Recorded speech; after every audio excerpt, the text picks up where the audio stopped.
Hello friends, ഈ കാണുന്ന സന്തോഷത്തിൻ്റെ കാരണം വേറെ ഒന്നുമല്ല. ഇത് വീക്കെൻഡാണ്. വീക്കെൻഡായാൽ നമ്മൾ മോസ്റ്റ്ലി എങ്ങോട്ടെങ്കിലും പുറത്ത് പോകാറുണ്ട്. ഇപ്പം എന്നെ സംബന്ധിച്ചിടത്തോളം ഏറ്റവും എനിക്ക് സന്തോഷമുള്ളത് ഈ വീക്കെൻഡ്സും ഈ ട്രിപ്സും ഒക്കെയാണ്.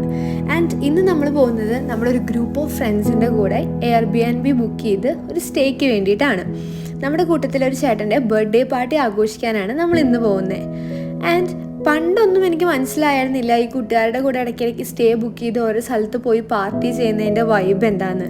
പക്ഷേ വേറൊരു അന്യനാട്ടിൽ വന്ന് നമ്മൾ നിൽക്കുമ്പോൾ നമുക്ക് മനസ്സിലാവും ഫ്രണ്ട്സ് എത്രത്തോളം ഇമ്പോർട്ടൻ്റ് ആണെന്നും അവരുടെ കൂടെ സ്പെൻഡ് ചെയ്യുന്ന ഓരോ ടൈമും നമുക്ക് എത്രത്തോളം ഹാപ്പിനെസ് ഉള്ളതാണെന്നും. ഈ കാണുന്ന വീടാണ് ബ്രൗൺ. ഇവരിതിനെ ബ്രൗൺ എന്നാണ് വിളിക്കുന്നത്.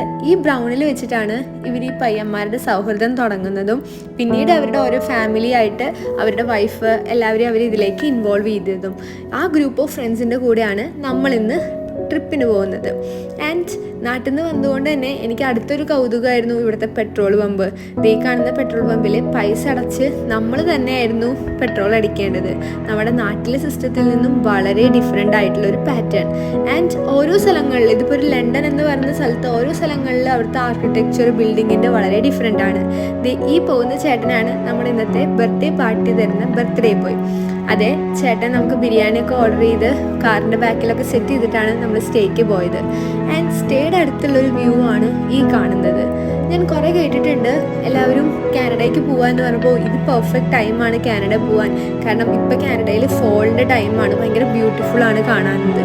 ഈ സ്റ്റേക്ക് വന്നപ്പോഴാണ് ശരിക്കും എനിക്ക് മനസ്സിലായത് ആ ഒരു ഫോളിൻ്റെ ബ്യൂട്ടി എന്താണെന്ന്. ഈ കാണുന്ന സ്ഥലം കണ്ടില്ലേ, ചെറിയൊരു സൂര്യപ്രകാശമൊക്കെ ആയിട്ട് ഭയങ്കര രസമല്ല, ഭയങ്കര കാം ആൻഡ് സൂത്തിങ് ആയിട്ടുള്ളൊരു സ്ഥലമാണ്. ആൻഡ് ഇതുകൂടെ നമ്മൾ ജസ്റ്റ് ഇങ്ങനെ ഇറങ്ങിപ്പോയാൽ നമുക്ക് അവിടെ വലിയൊരു ലേക്കൊക്കെ ഉണ്ട്. അതും ഒരു കിടക്കാച്ചി വൈബ് തന്നെയാണ്. നടന്നു പോയി നമ്മൾ ഈവനിങ് ഒക്കെ സൺറൈസും സൺസെറ്റൊക്കെ കാണാൻ വേണ്ടി അങ്ങോട്ട് പോയിട്ടുണ്ടായിരുന്നു.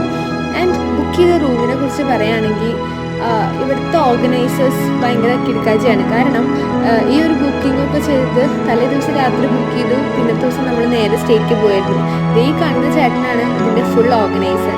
നമുക്ക് ഒറ്റ വീഡിയോയിൽ ഇന്നത്തെ വിശേഷങ്ങൾ മൊത്തം പറഞ്ഞു തീരില്ല എന്നുള്ളത് കൊണ്ട് തന്നെ ഞാൻ പാർട്ട് 2 വീഡിയോയിൽ ബാക്കി വിശേഷങ്ങളും നമ്മുടെ ബാക്കി ഫ്രണ്ട്സിനെയും പരിചയപ്പെടുത്താം. Thank you so much.